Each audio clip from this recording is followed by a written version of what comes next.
Se nos comen los tiempos. Bueno, empezamos con el conversatorio Tu casa a juicio y empieza Pascual. Cuéntanos. Gracias. Bueno, muchas gracias por la invitación y por la organización del evento. A ver, mi formación es la de arquitecto, no vengo de ciencias sociales, pero este año estoy realizando un máster que se desarrolla aquí en Media Lab, que es el máster en Comunicación, Cultura y Ciudadanía Digital. Y estoy realizando una investigación sobre un proceso de cohousing, que ahora explicaremos lo que es, de la cooperativa Entre Patios, de aquí de Madrid, que está desarrollando parte de la cooperativa Entre Patios, está en el proceso ya de codiseño del edificio. Entonces, dentro de esa investigación, lo que a mí me preocupaba, la pregunta un poco de la investigación era qué significa diseñar un edificio hoy. Y de ahí extraía como tres aspectos de cambio con respecto a la forma que podríamos llamar tradicional de diseñar un edificio, que eran el cambio en el modelo de propiedad, la introducción de metodologías participativas y colaborativas en el diseño y el uso de herramientas digitales de deliberación también en el diseño de ese edificio que se está desarrollando. Dentro de esos tres, pensando también un poco cómo enfocar lo de hoy, me voy a enfocar sobre todo en la primera, en la del tema de la propiedad. Y al final también me he salido un poco, o sea, la idea es plantear como un contexto general sobre la cuestión de la propiedad del espacio, sobre cómo entendemos el espacio, la producción y el consumo del espacio, tanto no solamente en viviendas, sino en el entorno urbano, en la ciudad.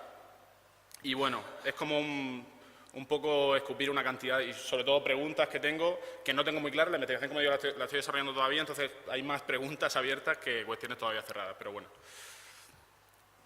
Entonces, en cuanto a la ciudad, en cuanto a cómo entendemos el acceso al espacio dentro de la ciudad, vemos cómo generalmente, simplificándolo un poco, se suelen dar siempre como dos, o sea, cuando pensamos en espacio público hay como dos situaciones paradigmáticas.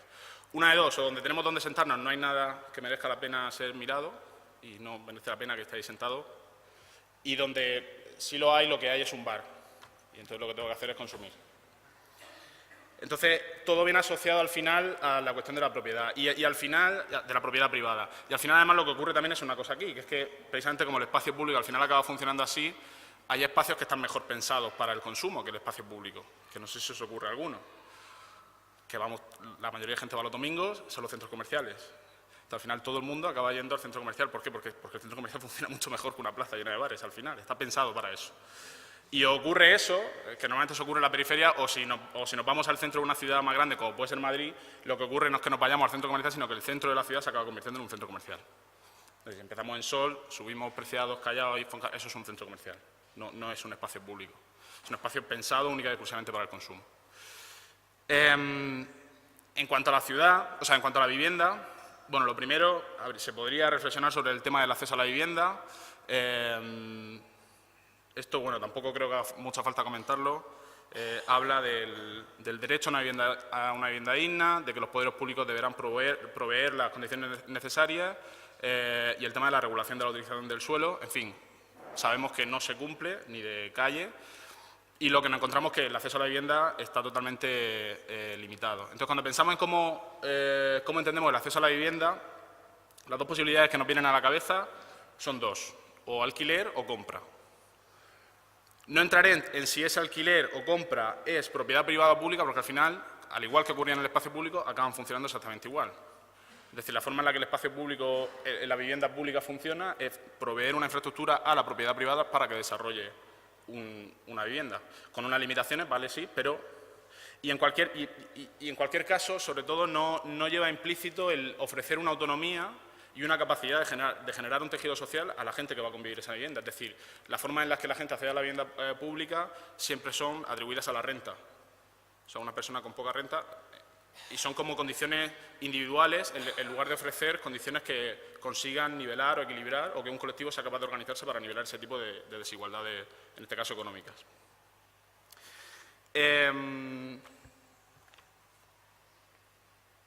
Entonces, pensando en todo esto, vemos como tanto en el espacio público como en la vivienda, al final, el espacio lo entendemos como un espacio mayormente de consumo. Ante eso, vemos que en la ciudad aparecen una serie de situaciones de resistencia, ¿no?, a ese modelo, tanto en el espacio público hay una imagen del campo de la cebada, como en edificación, en este caso también pública, es una foto del Ingobernable que hace escasos días ocuparon.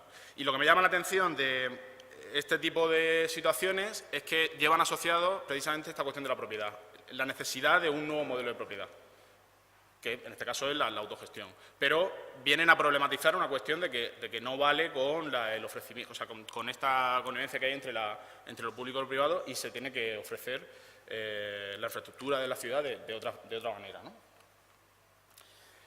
Con todo este contexto,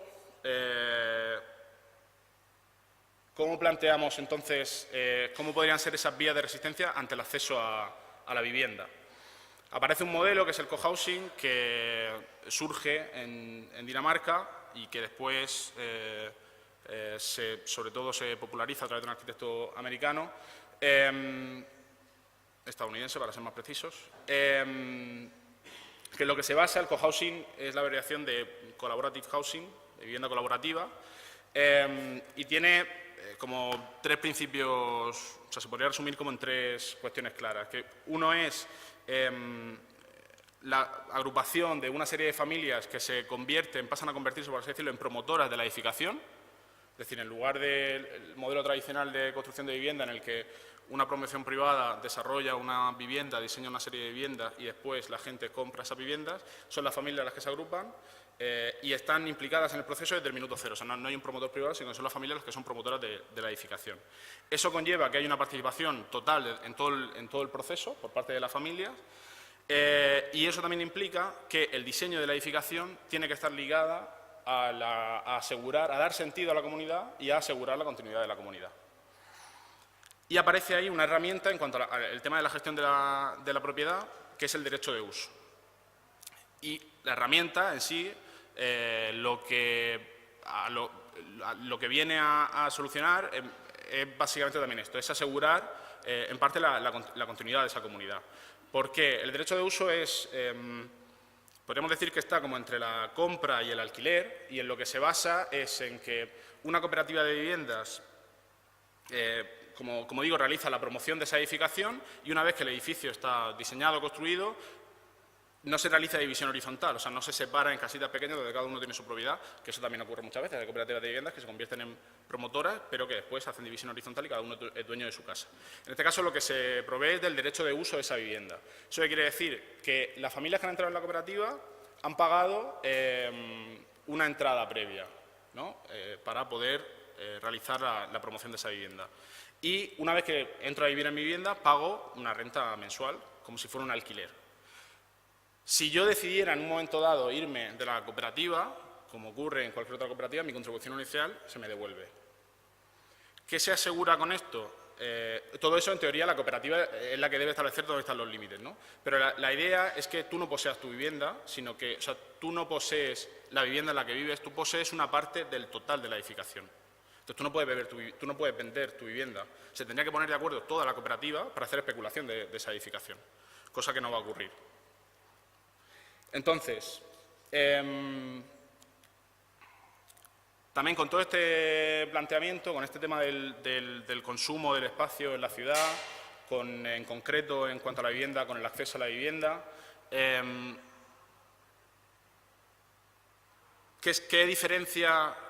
¿cuál es una de las cosas que para mí me llama la atención que diferencia en cuanto al diseño del edificio y con esta cuestión del derecho de uso a la construcción de una edificación tradicional? Este modo de construir, de diseñar, mejor dicho, acaba resultando en que empiezan a aparecer una serie de usos comunes en la edificación, que en una edificación privada no se dan. O sea, la gente que va a vivir ahí se empieza a plantear pues, que quiere un huerto comunitario, que quiere una sala de celebraciones, que quiere una sala de juegos para los niños o que quiere una biblioteca común. Cosas que no nos planteamos, primero porque no formamos parte, cuando hay una promoción privada de ese... no formamos parte de ese proceso, pero aparte porque ni siquiera nos lo planteamos. En la comunidad de vecinos la asumimos como un infierno en el que no queremos tener contacto mínimo con quien vive al lado, ¿no? De todas formas, esto también, la aparición de estos usos comunes suele compararse a la promoción privada como si en la promoción privada no existieran usos comunes, como si todo fuera absolutamente privado, y en el fondo tampoco es real. En un residencial, en una vivienda colectiva, en el diseño de una vivienda colectiva, sí que suele aparecer usos comunes, lo que pasa es que son otros. Son las pistas de pádel, la piscina, etc. ¿Qué diferencia para mí este tipo de espacios con respecto a este tipo de espacios? Lo que decía de la cuestión del consumo o la producción del espacio. Es decir, mientras que en estos casos esos espacios comunes no vienen determinados para construir una convivencia, para construir un tejido social, para producir ese espacio entre todos, sino que están pensados desde el consumo de ese espacio. Es decir, yo voy, juego y me vuelvo, ¿no? O sea, es un espacio. En el otro caso, lleva implícito el que yo me tenga que implicar en construir ese espacio, que es lo mismo que ocurría con estas cuestiones en la ciudad, ¿no? Si yo decido ocupar un edificio es porque quiero producir, ¿cómo va a ser ese espacio? No voy a consumirlo, lo que me interesa es la parte de producción, ¿no? O si voy al campo de la cebada.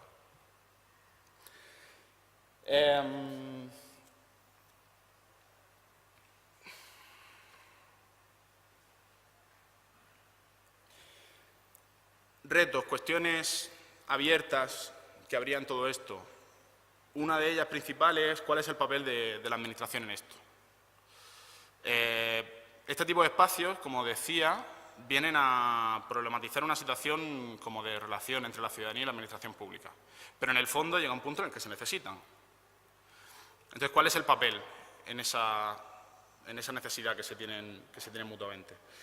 Para mí, si lo que hablábamos es que el espacio, la ciudad, para lo que debería servir es para contar con esos espacios de encuentro en el que seamos capaces de construir una ciudadanía, o sea, un tejido social suficientemente fuerte, la Administración, el papel que debería tener es el de asegurar, el de garantizar que esos espacios se dan. ¿Cómo? Ofreciendo una serie de recursos que promuevan eso. Es decir, bueno, en el caso, por ejemplo, si hablamos de ejemplos muy claros como lo del ingobernable, básicamente pues ceder ese espacio, ¿no?, para que eso se produzca. Pero si hablamos, por ejemplo, de cohousing, esto en España tampoco se da, pero, por ejemplo, como decía, en países del norte de Europa lo que suele ocurrir es que el suelo viene cedido, para la construcción de esa cooperativa de cohousing, viene cedido por la Administración. Que aquí parece que se nos vuela la cabeza si pensamos en eso, y es el mismo funcionamiento que ocurre con los colegios concertados. Exactamente el mismo. Es decir, coger un suelo, ceder a una cooperativa, 75 años, lo que sea, ¿no?, un canon, y esa cooperativa construye. Y es exactamente el mismo funcionamiento. Y aquí todavía parece que nos suena un poco todo raro, pero bueno.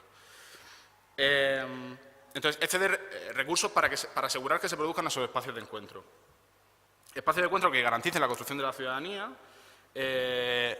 espacios de encuentro que garanticen la construcción de espacios de escucha, que ese es otro tema.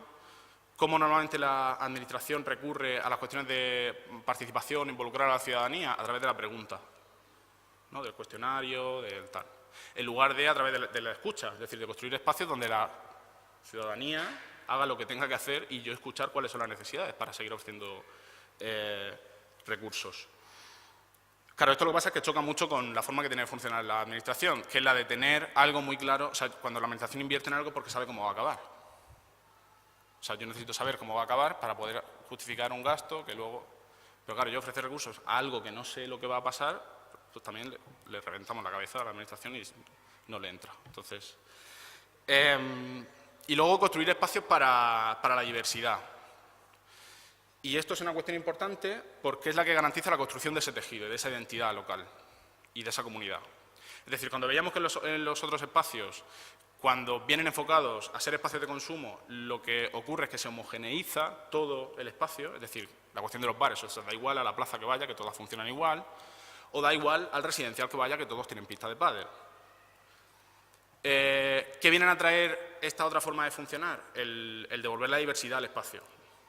Y el devolver la diversidad al espacio nos hace entender que no somos iguales y que todos tenemos que aportar, cada uno desde nuestro lado, al grupo. Si entendemos que todos somos iguales y que todos somos capaces de aportar lo mismo, pues para que se ponga él, me pongo yo.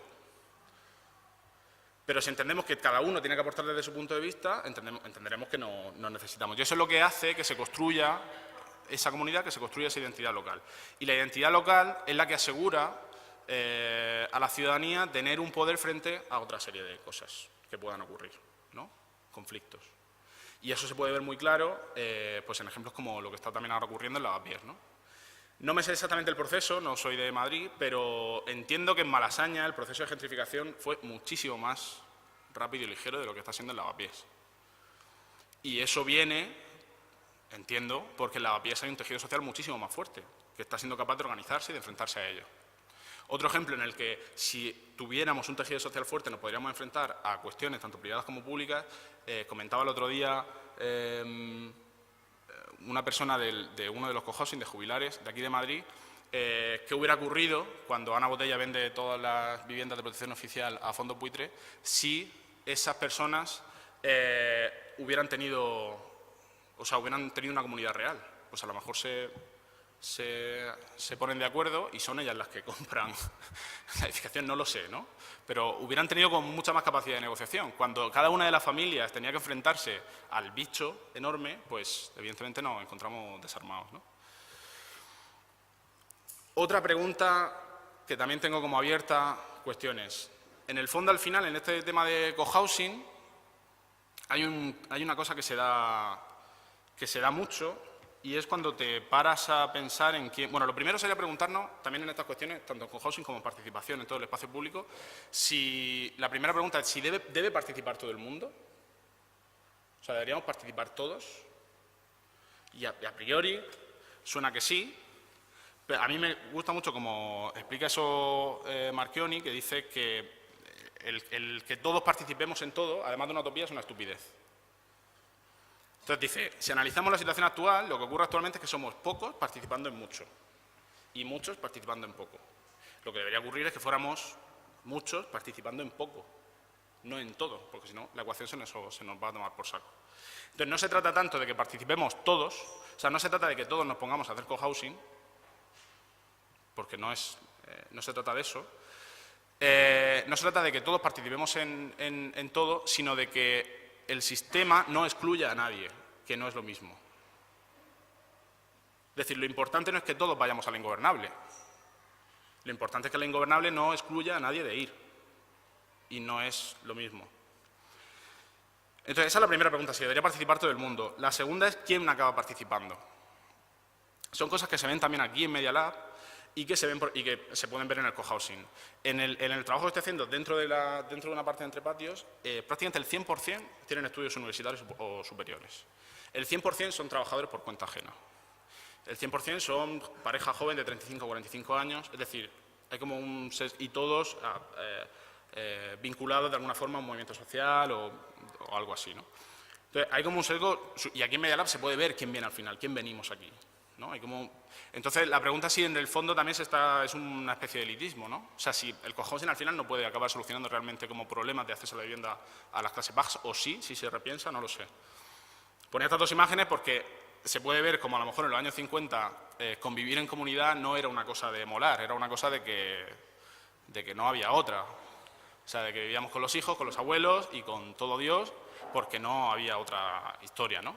Y ahora es una cuestión más de molar, ¿no? O sea, esta gente de la derecha, la imagen de la derecha, ¿no? Es un cohousing de Berlín. En Berlín, además. Pues hacinados no se ven, ¿no? Otra cuestión que me surge también, todo este tema del teletrabajo. Que eso también creo, lo que me llama la atención es cómo cambia también, o sea, cuando trabajábamos fuera, tampoco se da ahora mismo que todos trabajemos en casa, ¿no? Pero concretamente en el sesgo que participa, decía lo del elitismo, en ese sesgo que participa ahora mismo en este tipo de cosas, como digo, todos trabajaban por cuenta ajena. No sé exactamente si todos trabajan en casa, pero podría decir que un porcentaje alto seguramente sí. Entonces, no sé si al final también el aparecer este tipo de cuestiones, de construir comunidad, al final aparece también como una necesidad en ese sentido. Es decir, cuando anteriormente yo trabajaba fuera, mi refugio era mi casa. Y era donde yo iba con mi familia y tenía Cuando ahora trabajo en casa, el refugio lo tengo fuera. Que también habría que preguntarse si eso no genera también más consumismo, ¿no? Porque al final hay que salgo fuera. Estoy deseando tomarme una cerveza, ¿no? Irme al bar. Entonces, no sé si también eso viene por una necesidad, ¿no? De decir, estoy trabajando en casa y necesito tener esas redes cercanas, necesito tener una red de apoyo mutuo y necesito tener ese tipo de cuestiones, ¿no? Y la última que planteo, que esa me la planteo yo y ahí la dejo, es en todo este contexto para qué leches ya estamos nosotros. Y esto me lo planteo porque, como decía, me he desviado un poco y ahora estoy con este tema más desde la ciencia social, pero no renuncio a la disciplina de arquitectura. Es decir, todo esto no viene, o sea, el que esté trabajando en todo esto no viene porque renuncie a la disciplina de arquitectura, sino justamente lo contrario, por intentar entender que el contexto es mucho más complejo de lo que a mí me han enseñado la carrera y que hay otra serie de cosas, ¿no? Entonces, ahora ya para qué servimos, ¿no? Si el diseño participamos, pero... Entonces hay una cuestión ahí también de tener que plantearnos cuáles son las nuevas capacidades o habilidades que tenemos que aprender, si son las de facilitación, si son nuevas de comunicación, si tenemos que aprender cosas tan chorras como que tenemos que aprender a contar los proyectos de otra forma. O sea, no vale, ¿no? Cuando se lo voy a vender a alguien tal, pues hago una super maqueta, viene el tío con corbata y la ve y hacemos la foto, pero ya a lo mejor no vale, ¿no? Entonces plantearnos también ese tipo de cosas. Y ya está, no sé si he sido muy caótico, pero eso era un poco todo lo que quería contar.